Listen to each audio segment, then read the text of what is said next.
modern texts of the Hebrew Bible come from? Okay. Let's take your Art Scroll Bible, okay, or the Koren, okay. Many of you have Koren, I know, right? And other editions of the Bible, right? Well, you know, there are many editions of the Bible, and it's a good question to ask, where does it come from? Okay, but it's a different question. So we're dealing with three questions already. One is, if you assumed that if they're later than the Codex Leningradensis, the Leningrad Codex, then they must stem from it. We said it's a different question. They might stem from something that predated it, and then the second question is, what do they stem from? And the third question is, when I go to the store and I get a Bible, this is a military Bible. Okay, every soldier in the IDF gets a Bible when they swear allegiance to protect the state of Israel. They get a Bible. If they're Jewish, they get this Bible. If they're Christian, they get the Christian Bible. If they're Muslim, they get a Quran. Okay, yeah. So the state of Israel gives Quran and actually pays for Sharia courts as well, but that's a different day to talk about. Everything I'm saying is a fact. Okay, now what is this Bible, or what are the other Bibles? Where are they from? Okay, so we have few questions, and they go back basically to the question about editions of the Bible. So different editions have different background. There are mainly three, let's say, branches of editions that we may talk about. Maybe 3 or 4. Okay, let's kind of make it a little bit. Let's try to clarify that question. Okay, so are you with me, guys? I am. Okay, very good. So we've I am already, too. I love where we go in these classes sometimes. yeah, it's completely you guys. So I'm here, I'm yours. Okay. There is the A, there is the L, there is the MKG or Bomberg.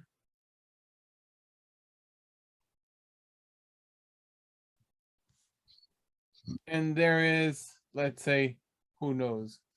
Okay. The A, okay, is the Aleppo Codex. Okay. We've talked about that city in Syria called Halab, the city of Halab, where, according to tradition, you had Elijah, you had David, you had all kinds of people there, according to popular tradition.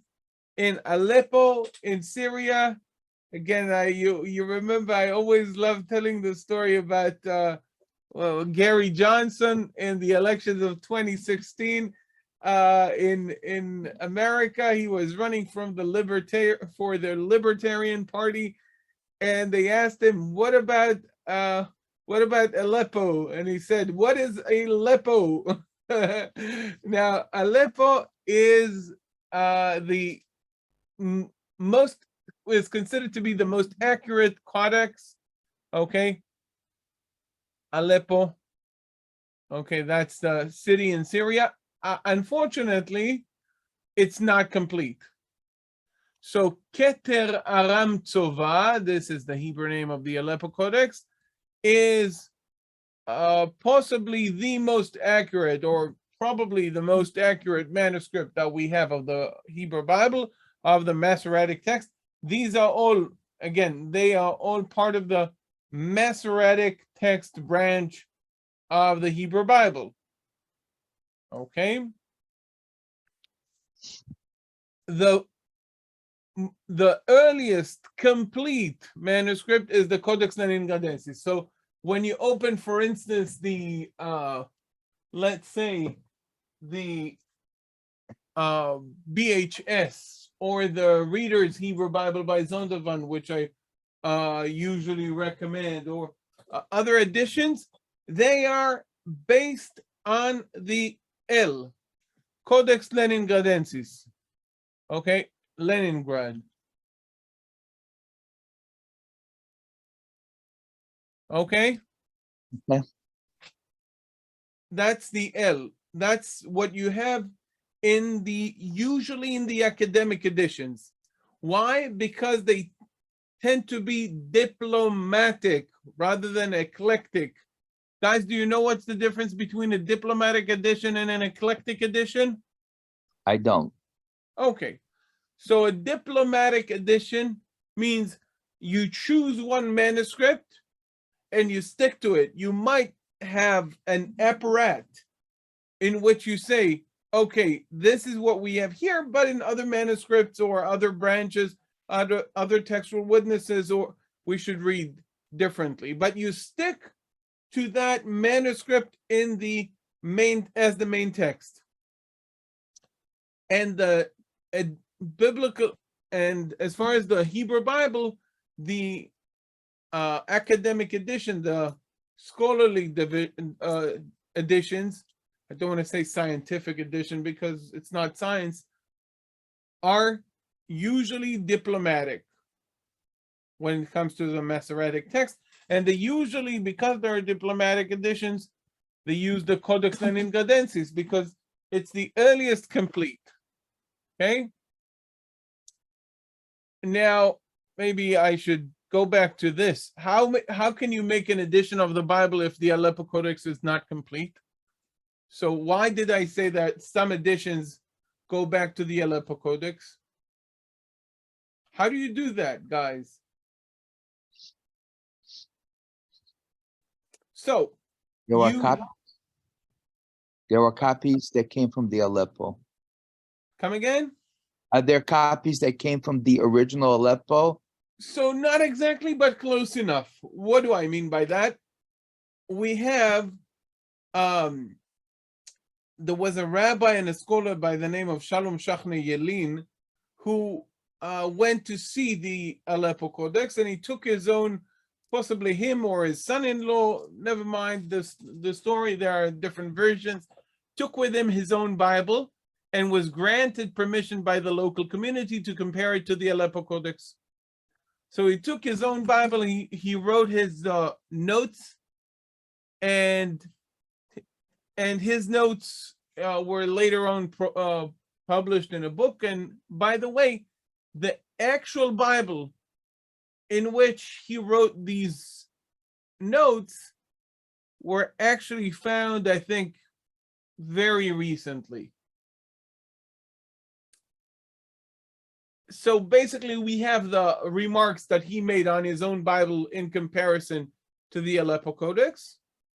And we have close manuscripts to the Aleppo Codex. How do we know they are close to it? We can compare the parts that we do have. Okay, and we can compare the logic, the intrinsic logic of the Aleppo Codex to other manuscripts. I don't want to get too much into it, how we do it, but this is how you have it. And so, for instance, Keter Yerushalayim, there are some editions, they say, oh, we are basing our edition on the Aleppo Codex and close manuscripts. Or that's what Mordechai Breuer, who was a rabbi and a scholar, claimed to have done. So we've talked about the Aleppo Codex. We've talked about the Codex Leningradensis. Now MKG or Bomberg. Okay, this is a very interesting thing.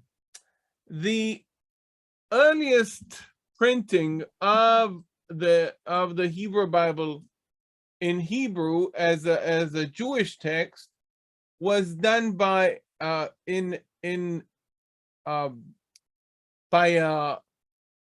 a printer who was not Jewish. His name was Daniel Bomberg. Okay, Daniel Bomberg printed, okay, the Mikraot Gedolot edition. Okay, and basically, it contains there were few editions of Mikraot Gedolot. Now, the point is that the second edition, okay, there was first edition in about 1516, very close to the printing, to the invention of printing, by the way. Okay, and not very far after the printing of the Bible in Latin by Christians. Okay, and it had the Bible, and it had commentaries and so forth, but that edition was not considered to be very good. So when people talk about MKG, they sometimes say MKG2 or Bomberg, okay, which was printed about 10 years later, between 1524 and 1526. The work finished in 26. So about 10 years later, you have Bomberg, Daniel Bomberg, who printed this. But the printer is not the most important figure in this story. The most important figure in the story is Yaakov ben Chaim Adoniyahu, or Yaakov ben Chaim. He was the guy who edited this edition. Now,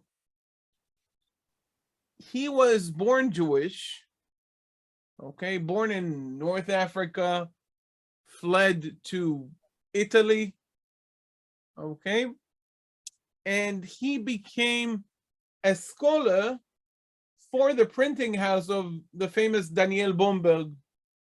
So Yaakov ben Chaim Adoniyahu converted from Judaism to Christianity.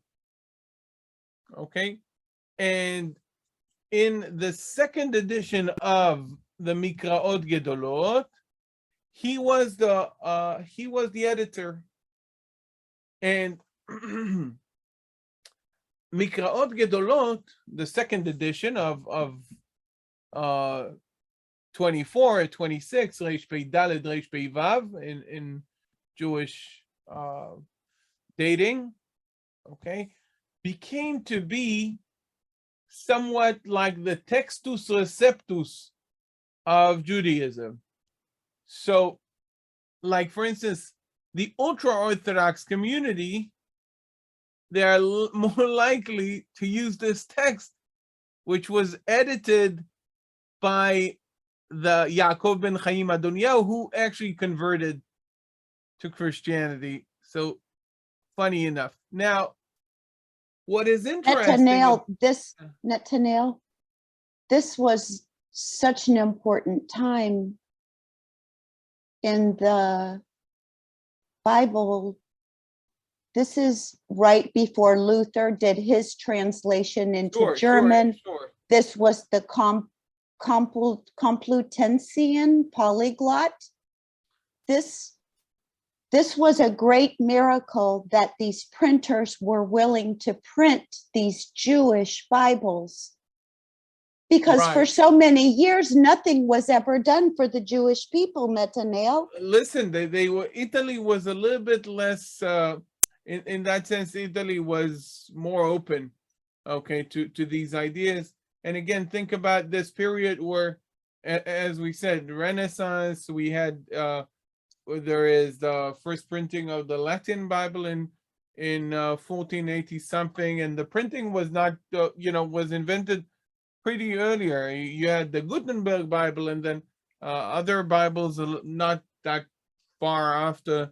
So that's the Mikraot Gedolot, and that edition The problem with that edition is that we don't know how he, we don't know which manuscripts he had. Obviously, he had manuscripts because there were no printed edition before. So he had manuscripts, and he somehow edited this. But the problem is that we don't know how he based his, decisions, which manuscripts he worked with. But this text became kind of the textus receptus of Judaism for a long time. It should be said that the interaction with the Aleppo Codex and the Codex Leningradensis is something that is mainly 20th century, late 19th century, definitely more like 20th century. So from the 16th century up until the 20th century, Mikraot Gedolot 2, Bomberg, became like the standard text for Jewish Bibles. Oh, Netanel, is this one Bible called the Second Rabbinic Bible? It might be called also Second Rabbinic Bible. If you have Art Scroll, it's probably what they use.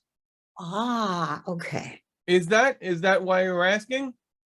Yes, because recently the Library of Congress got a copy of this Bible. Okay, so that's the MKG2, the Bomberg edition, second. Yes, Yeah. Second Rabbinic Bible, yes. Yeah.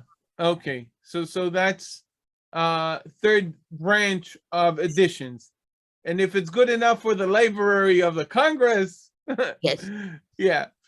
And the fourth one, which I added here as a question mark, is really something that you take Bibles and they say they put it like this: every or most editions would have a preface, right?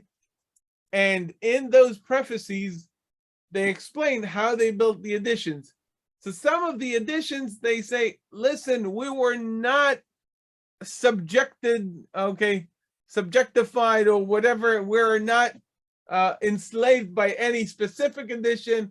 And we had our best people decide between options and so forth. So in a sense, they did what Yaakov ben Chaim Adoniyahu did in his MKG2, but they just do it in the 20th century. So they don't want to be. They're not giving you the sources that they have, which is to an extent something that, as we said, Yaakov ben Chaim Adoniyahu did in MKG2, and also people who claim to base their editions on the Aleppo Codex are essentially doing in some parts of their edition. Okay, so that's the fourth option. They say, oh, we did it by the best, we compared and we decided what's the best. After talking about the different editions for maybe 15, 20 minutes, I want to say something that is, I gave too much attention to relatively small differences.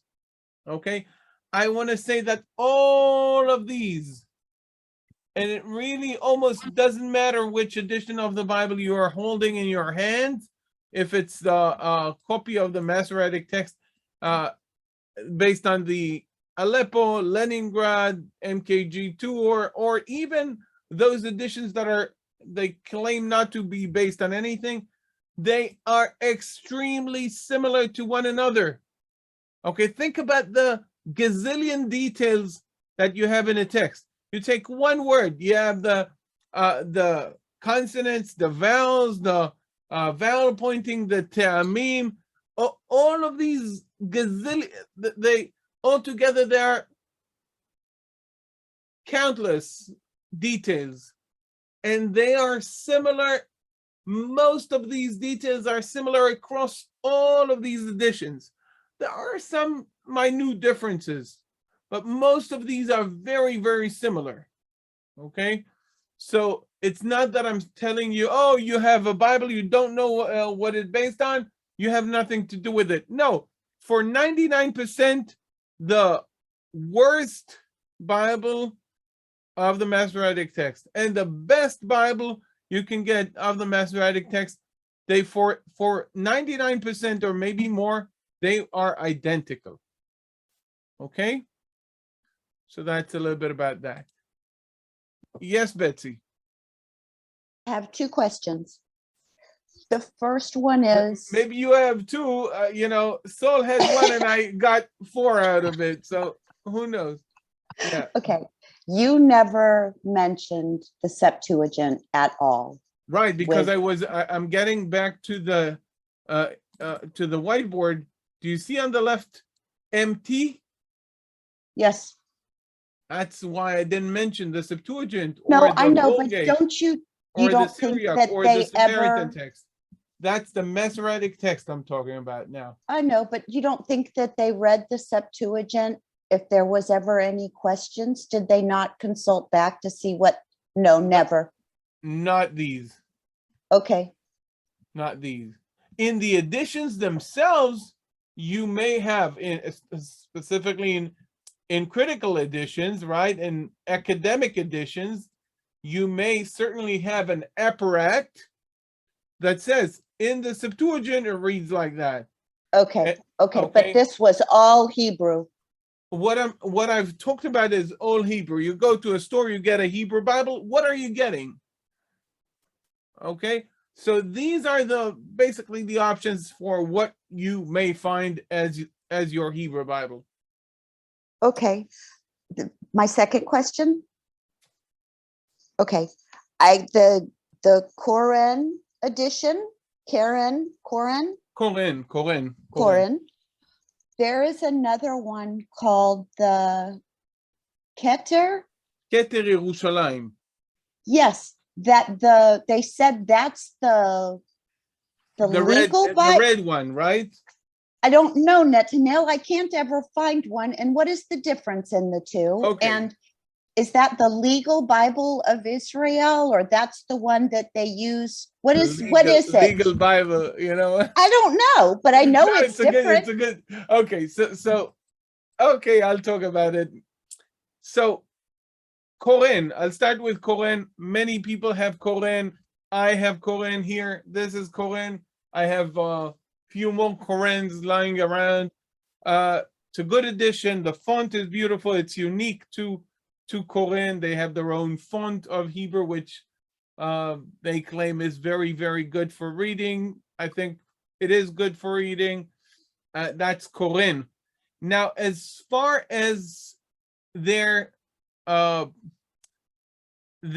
what they based their edition on, you want to read it together? It's in modern Hebrew.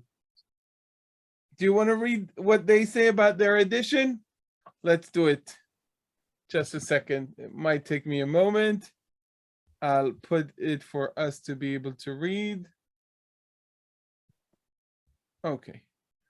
Let's see if I can put it and I'll read it for you. We'll get the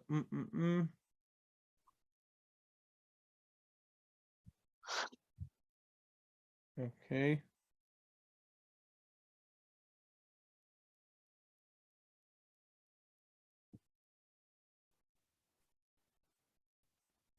Okay. So I'll put it on screen.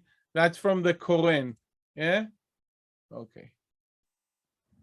So the Koren edition, this is what they have to say about their policy. Okay. I just took a picture of it and I'm putting it on screen for us to be able to read together. Hamahadura, this edition, meduyeket al pi hamesora, is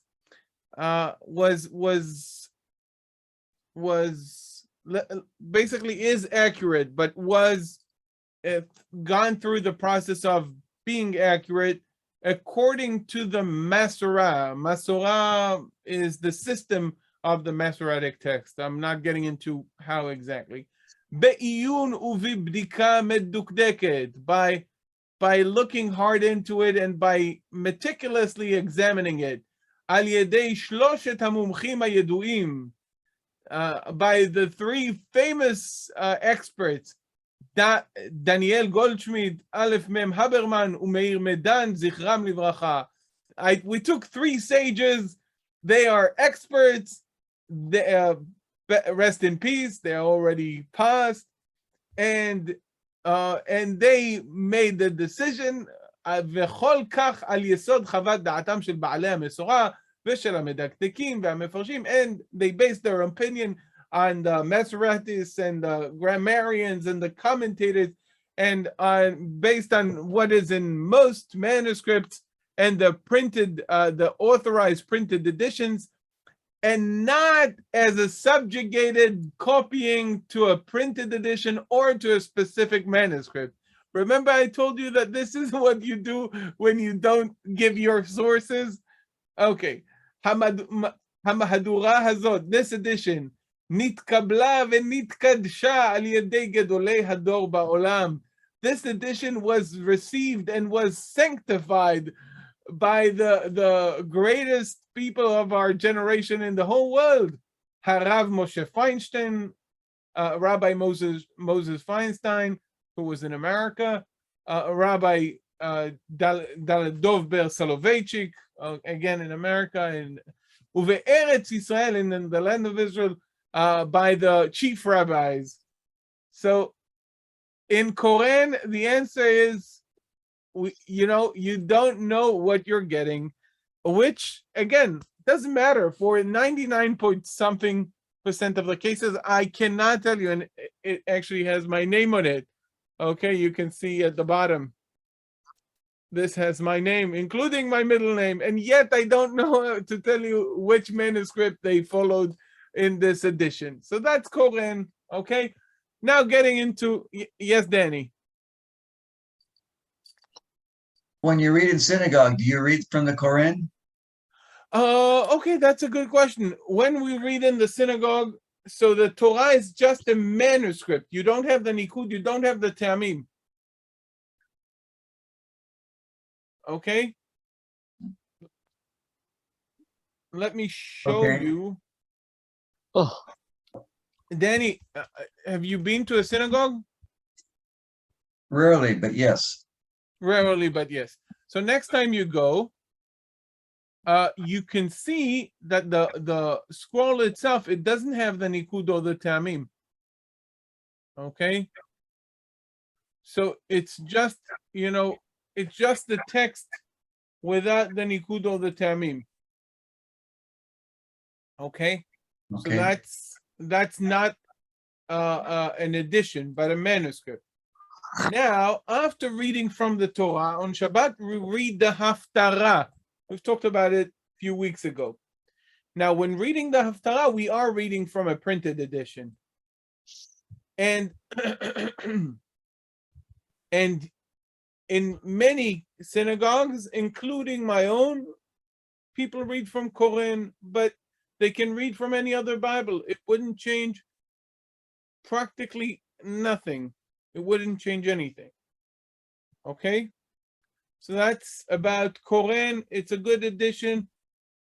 Again, we're giving a lot of attention to something that is really minute in minuscule in the differences. Okay, so, but it's interesting and it's important to understand in general, but it's not affecting, it's not that you'll get a different story or rarely a difference of a word, okay, between the different editions. So that's Koren. Now, Keter Yerushalayim, Betsy, okay? You're looking for Keter Yerushalayim, right? Yes, they said it's a little different and I don't know why or what. Okay, so Keter Yerushalayim is an attempt to base an edition on the Aleppo Codex, okay? That's exactly what I said when we had here this categories. So Koren would go here, Okay, Koren fits here. Okay, it's not bad, but I cannot tell you what it is. Okay, Betsy? Yes, wonderful. Keter Yerushalayim fits here. What Keter Yerushalayim claimed to be is an edition based on the Aleppo Codex. Okay, let me show you what it is. Okay. And Netanel, you can't buy them, can you? Oh, why not? I don't know. I can't seem to find it. I'll They're look like it up. not in There, print it right might now. be out of stock, but it was sold. You know. Okay. Okay. I'll if you need my help, I'll help you. No worries. You know that. Let me show you what Keter Yerushalayim is. So here is the first page of Keter Yerushalayim. Okay, you see Bereshit bara Elohim et hashamayim ve'et haaretz, etc. And it is written with the same font of the Aleppo Codex. Okay, it's the same kind of letters that you have in the Aleppo Codex.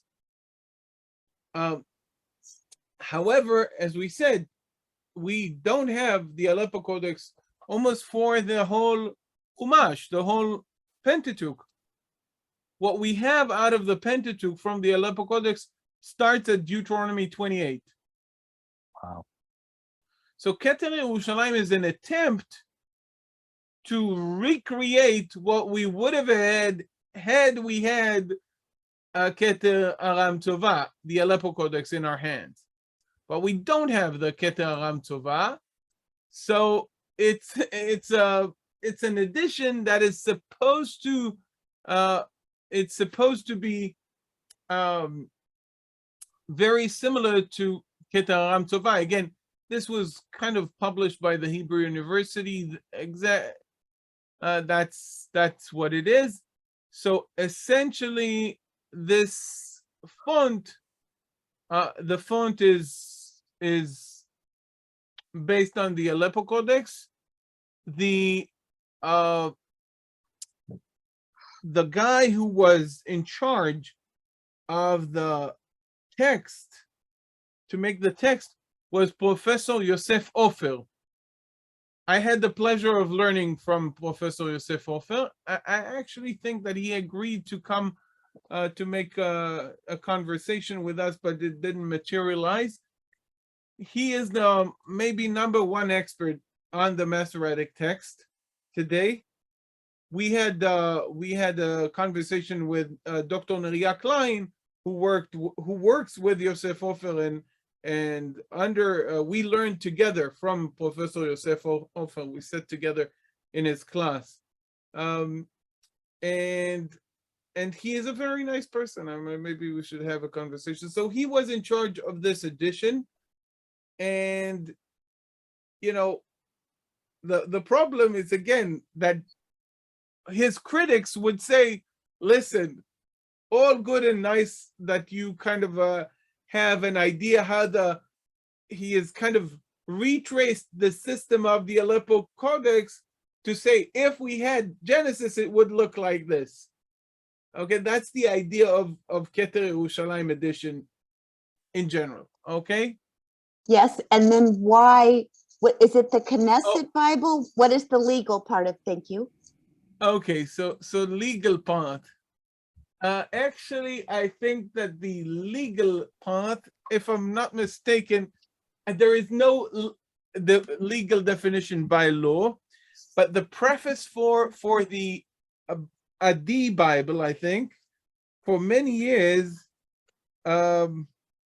was yeah. Just a second. Again, this is not the Adi Bible. Okay. For many years, I think that the Bible upon which the members of Knesset and prime ministers and presidents, I think, were sworn on, was the Adi Bible, okay, if I'm not mistaken, which, if I'm not mistaken, is based on the Codex Leningadensis. Okay, that's, I think that's the that was the idea. So of the Tanakh that upon which presidents were sworn in Israel. And if we go back to this whiteboard, I think Adi, Tanakh Adi, which is another edition, belongs to this category of the Codex Leningadensis. And I think that is the one they use. But I don't think anyone there is like very particular on this question. They change like they change. Sometimes they give, this Tanakh or that Tanakh. That they have editions of Koren that were given to soldiers. It's not a very big issue. Like, we're dealing with microscopic differences, not microscopic literally, but minuscule differences in an overall of 99.9 something similar texts. Could I ask if you are walking into a bookstore in Yerushalayim and you are looking for a Hebrew Bible, so what are available there? What would be available? Good question. I think Koren will be available. Mhm. Okay. And possibly other editions that are maybe Simanim would be available. It's a good Bible as well. The Simanim Bible. I'm not sure. It is not. It's I think based on Mikraot Gedolot. I'm not sure, which is again of the category of the second rabbinical Bible, and they might also have other editions that are maybe Adi, Tanakh Adi, which is based on the Leningrad Codex. But I'm telling you guys, let me kind of clarify. I've been a practicing traditional Jew for almost 40 years now. Nobody in the synagogue or nobody in a bookstore. First of all, nobody in the bookstore would be able to tell you what they have and what's the difference. Nobody, I promise you, unless you fell on a bookstore in the same day I'm visiting the bookstore, No, really, the chance that they'll be able to tell you the difference between two editions of the Bible is none to none. Okay, that's one thing. Secondly, even practicing traditional Jews would not know the difference between the different editions.